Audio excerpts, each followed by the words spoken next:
Assalomu alaykum. Bugungi mavzumiz birozgina kattaroq bo'ladi. Shunda ham tezlashtirib tushuntirib berishga harakat qilaman. Demak, tizim xavfsizligini ta'minlash mavzusi ekan. Reja bo'yicha demak, tizim xavfsizligi tushunchasi va asosiy maqsadlarini qarab chiqamiz. Identifikatsiya, autentifikatsiya, avtorizatsiya jarayonlarini tushuntirib beramiz.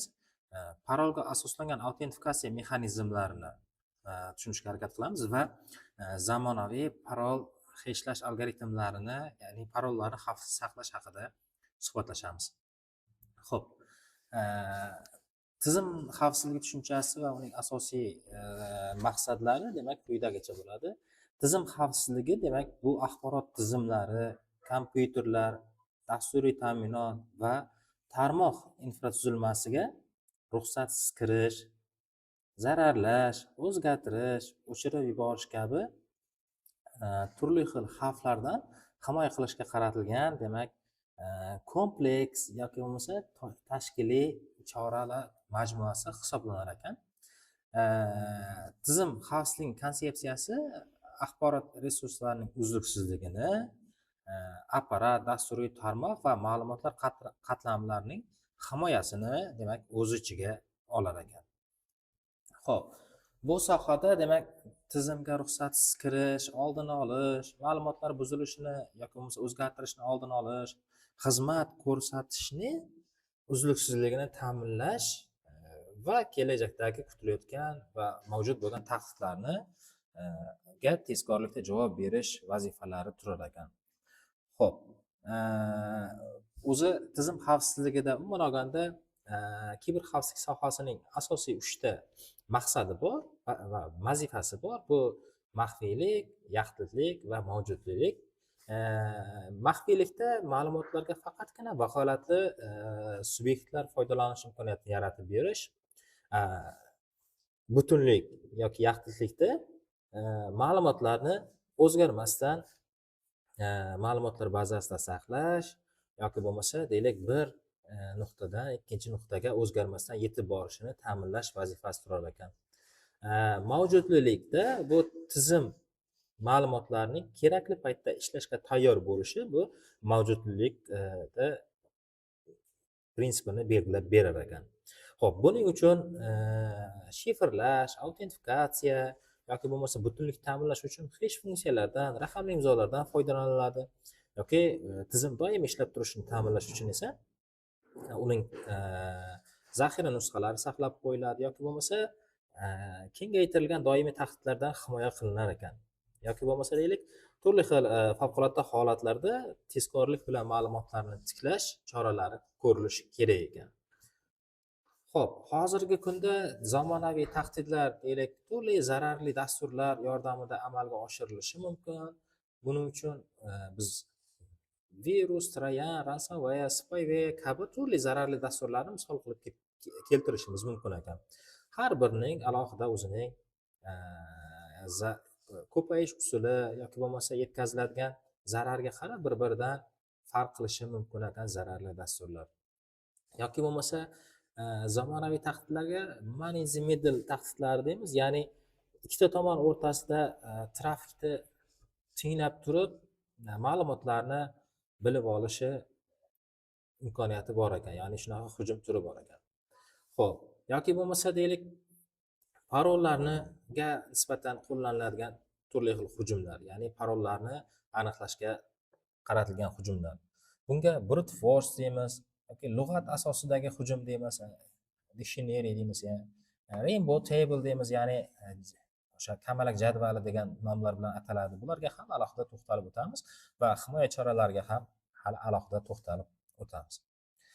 Xo'p, endi parolga asoslangan autentifikatsiya haqida biroz gaplashadigan bo'lsak, chunki hozirgi kunda parolga asoslangan parol asosida autentifikatsiya qilish eng ko'p tarqalgan usullardan biri va eng qulay usullardan biri ekan.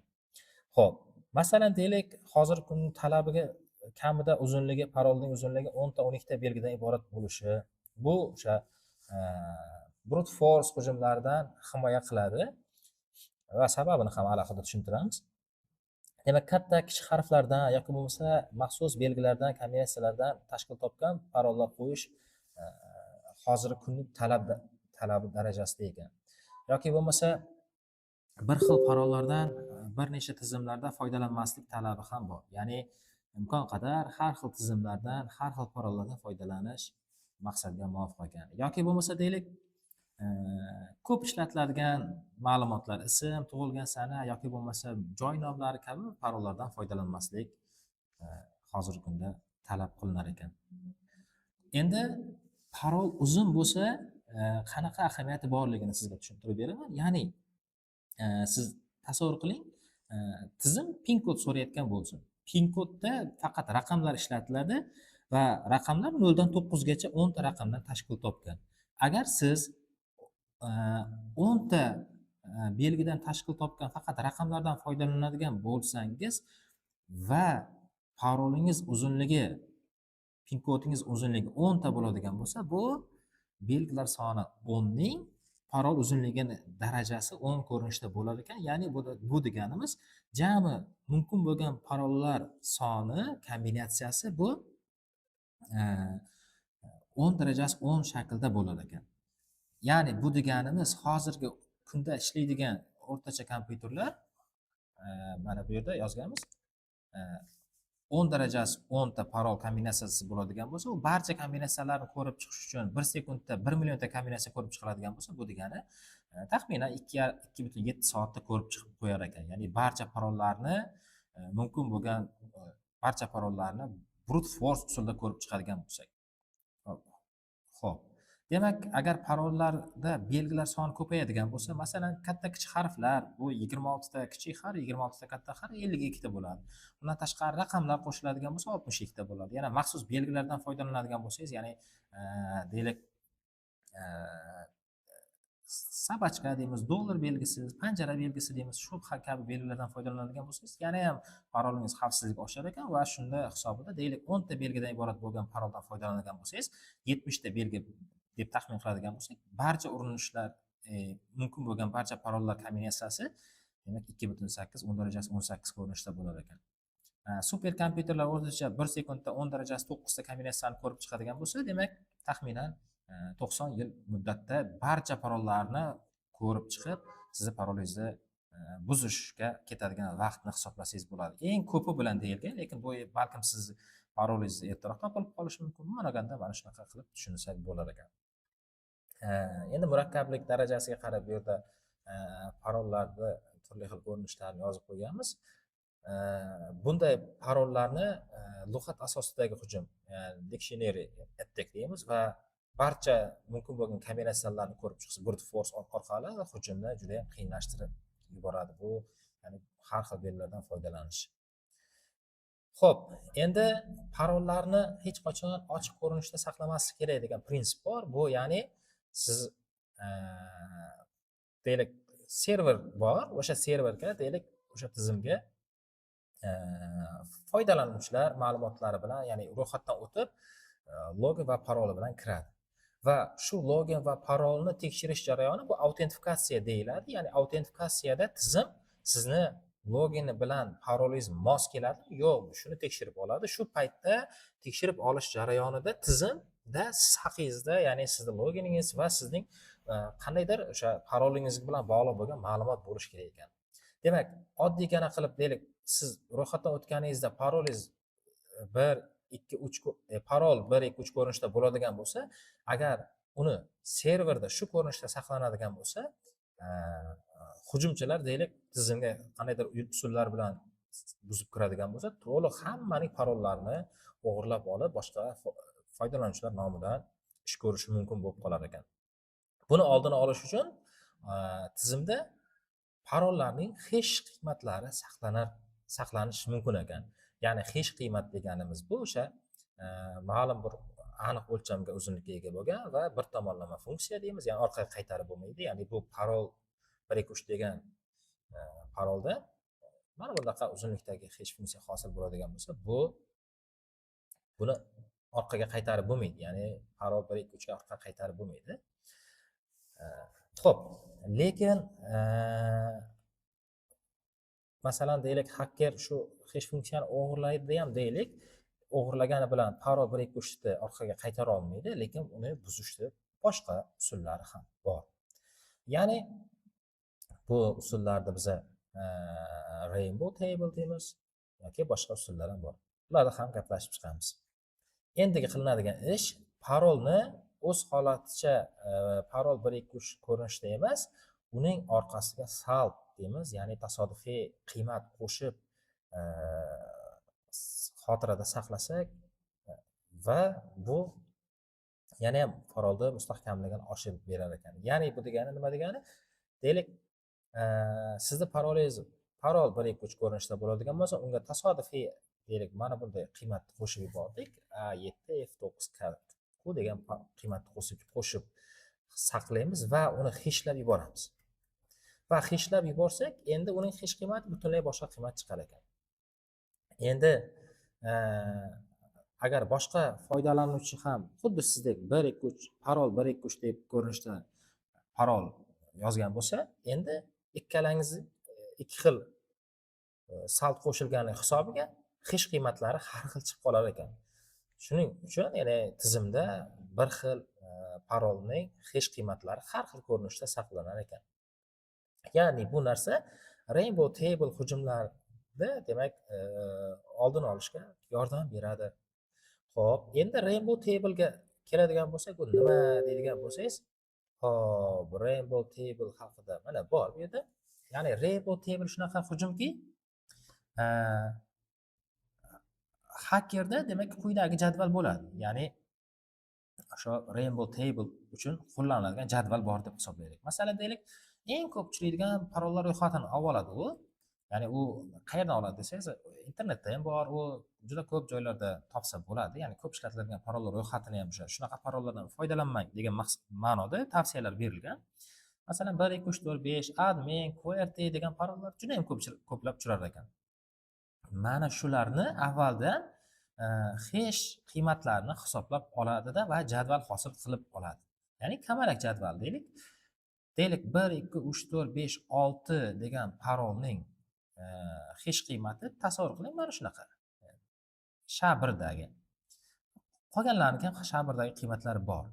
Endi tizimdan parollar o'g'irlanadigan bo'lsa, u bu ro'yxat bilan solishtirib, keyin orqaga qaytib mana bu 1 2 3 4 5 6 ekanligini bilib oladi. Demak, hesh funksiya har doim 1 2 3 4 5 6 ni hesh ko'rinishini mana shunaqa aniq bitta ko'rinishga o'tkazib qo'yar ekan. Ya'ni kim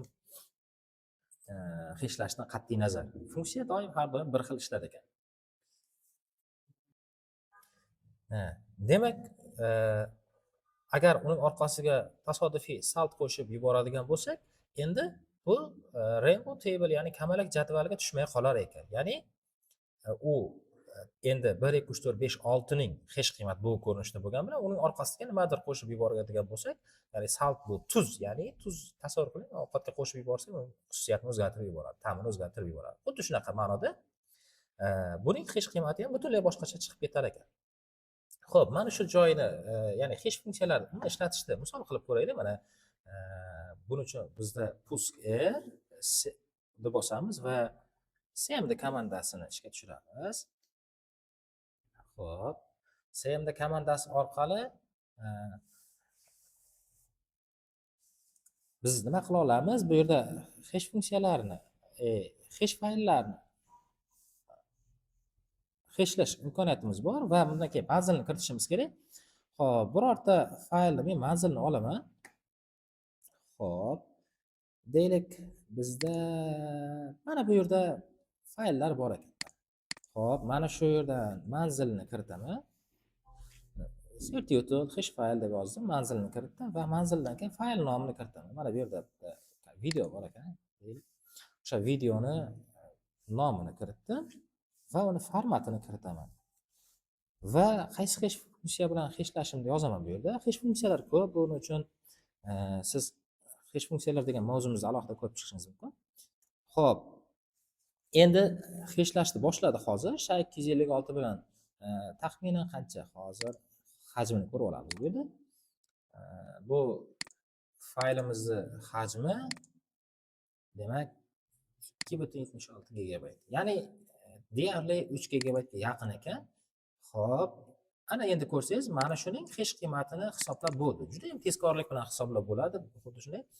Endi mana shu ko'rinishda hashlash amalga oshirilishi mumkin ekan. Yoki bo'lmasa mana deylik, birorta bloknotda ma'lumot yozaylik. Bloknotga ma'lumot yozamiz. Xo'p, mana shu joyga yozilgan fayldan nusxa olib qo'ya qolaylik. Mana shundan bitta nusxa olamiz, ya'ni buzilib o'zgarib ketmasligi uchun. Nomini deylik 1 deb saqlab qo'ya qolaman men. Ichidagi ma'lumotni endi hop, ichida ma'lumot bormi, yo'q? Demak, ma'lumot yo'q ekan shekilli. Yo'q, hali ocholmayapti shekilli. Demak, buning ichida 1 2 3 4 5 6 7 8 degan tasavvur qiling, parolingiz bo'lsin. Xo'p, mana shundan deylik boshqa joyda ham bo'lsin. Ya'ni boshqa kishi ham o'sha xuddi shu raqamlarni hashlaydigan paytda xuddi shu qiymatlar hosil bo'ladi. Ya'ni mana buni olaman.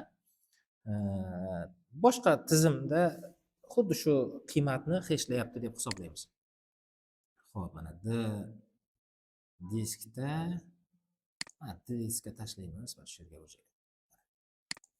Demak, mana fayl.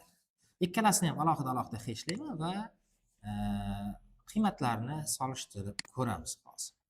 Demak, hashlash uchun manzilimizda, demak,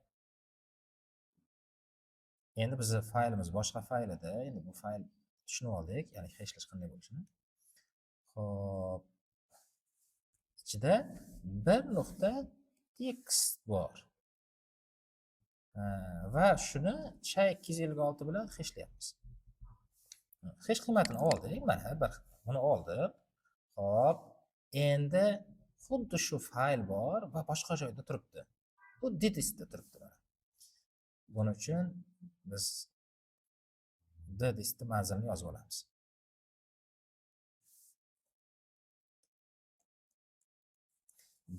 Disk. Xo'p.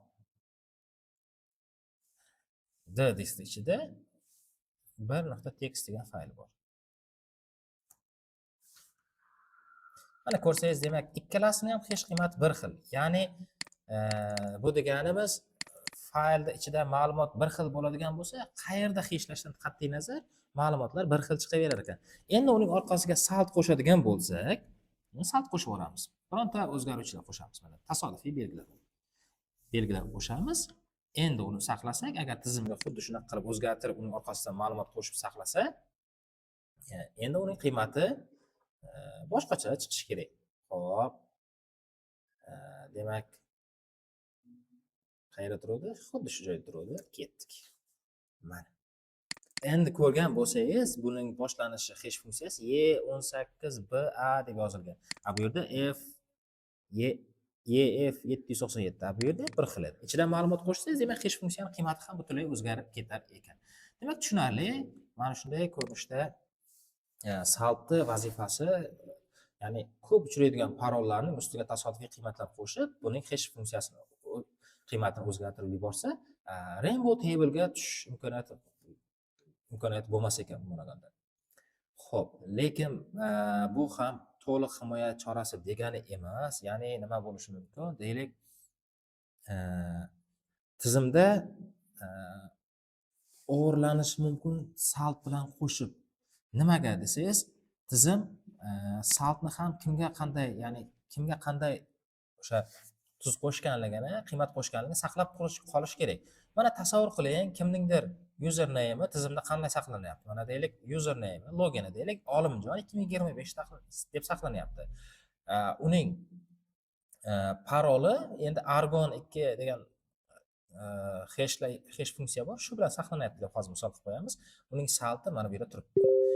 Endi tizim kimga qanday salt qo'shganligini eslab qolishi kerak. Sababi, siz tizimga login va parolni yozib kirayotgan paytingizda, yana qaytaraman.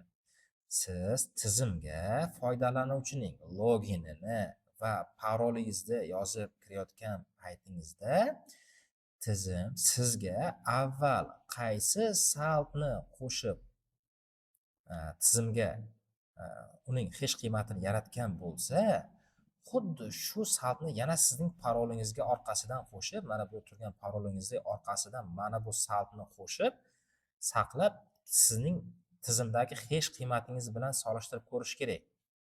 Ya'ni hozirgina ko'rib chiqdik-ku, ya'ni hash qiymatlar qanaqa ko'rinishda ekanligini. Mana bunaqa ko'rinishdagi hash qiymat bilan siz yuborgan parolning orqasiga saltni qo'shib, hashlab, saqlab chiqish, tekshirib olish kerak, ya'ni bir-biriga solishtirib olish kerak bo'ladi. Shunda ikkita qiymat, hash funksiyalari qiymatlari bir xil chiqadigan bo'lsa, shunda tizimga sizga kirishga ruxsat berilar ekan. Xo'p, saltni ham qo'shib o'g'irlasa bo'lar ekan. Ya'ni salt ham tizimda turishi kerak. To'g'ri, tasodifiy hammaga har xil qiymat qo'shiladi, lekin bir safar sizga o'sha tizimga birinchi ro'yxatdan o'tayotgan paytingizda, identifikatsiyadan o'tayotgan paytingizda qo'shilgan salt tizimda saqlanib turadi va har safar kelganingizda o'sha saltni o'zi qo'shilishi kerak. Ya'ni har safar parolingizdan kelgan tizimdan kelgan parolingizni ustiga salt qo'shib, uni hashini hisoblasa, unda bir xil hash chiqmay qoladi-da. Demak, buning uchun nima qilish kerak? Hozir bundan oldin biz sizga videoni hashlab ko'rsatganda, birinchi marta mana katta fayl videoni ko'rsatgan paytimda mana 2.7 gigabaytli videoni 3-4 sekund vaqt ketdi. Bu 2.7 gigabayt. Endi nima bo'lishi mumkin? Oddiy hashlab saqlashingiz bu saltni ham orqasidan kerak bo'lsa qo'shib, uni tezlikda turli xil o'sha rainbow table'larni amalga oshirishda imkonini yaratib berish mumkin ekan. Xo'p, endi uning oldini olish uchun esa xo'p, maxsus hash funksiyalaridan foydalanilar ekan. Xo'p, maxsus hash funksiya qanaqa bo'lar ekan? Endi buni sizga tushuntirib beraman. Maxsus hash funksiyalarga misol qilib aytishimiz mumkin. Xo'p, bu yerda yozganmizmi yo'q? Xo'p, mayli. Bcrypt, Secrypt yoki bo'lmasa argon kabi maxsus hash funksiyalar bor. Bularning vazifasi qanaqa ekan? Ya'ni sun'iy ravishda hashlash vaqtini uzaytirar ekan. Sun'iy ravishda uzaytiradi. Aslida hash funksiya juda ham tez ishlaydi, lekin men aytayotgan hash funksiyalar bu parollarni saqlash uchun ishlatiladigan hash funksiyalar, bu sun'iy ravishda ketadigan, hashlash uchun ketadigan vaqtni siz sozlasangiz bo'ladi, ko'paytirsangiz bo'ladi. Ya'ni buning uchun, demak, misol qilib mana Argon 2 ni misol qilib qo'yganmiz bu yerda.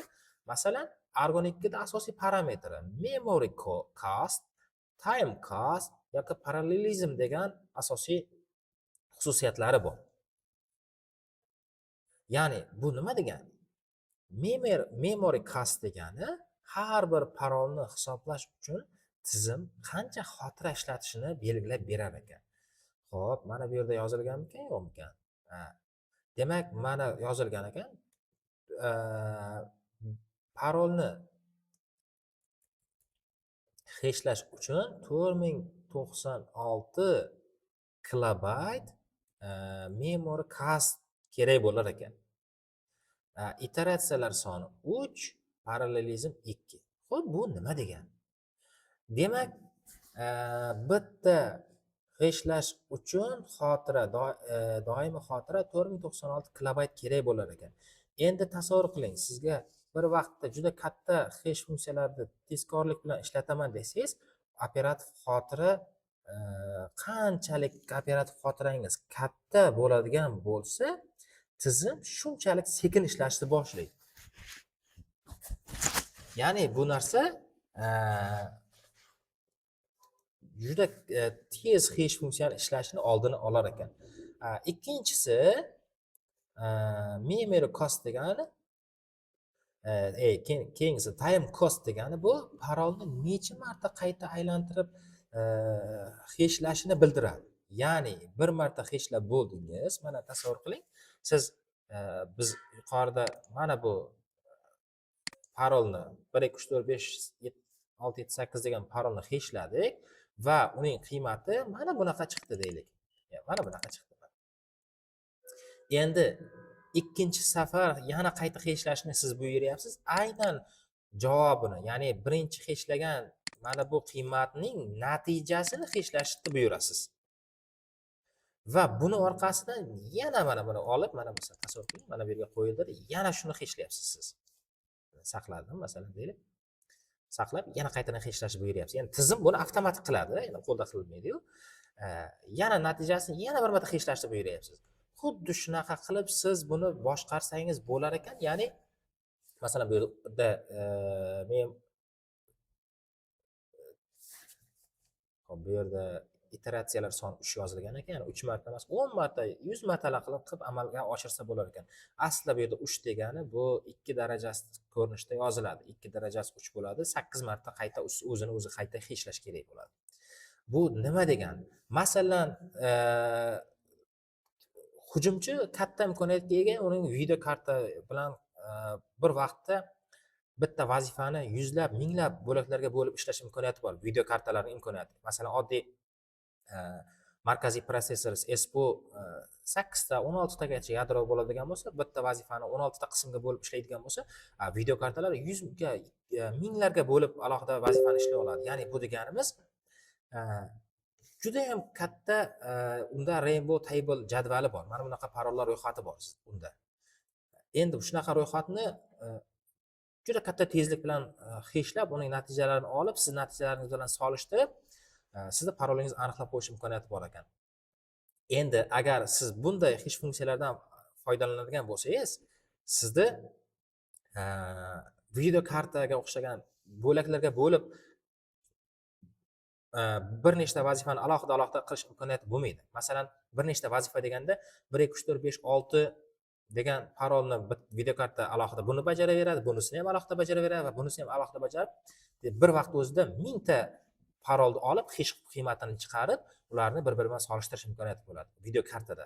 Lekin sizning holatingizda uning imkoniyati yo'q. Nimaga imkoniyati yo'q desangiz, u mana bu bitta hash funksiyasi natijasini chiqarish uchun birinchidan operativ xotira qanchalik oshaversa, tezligi pasayaveradi.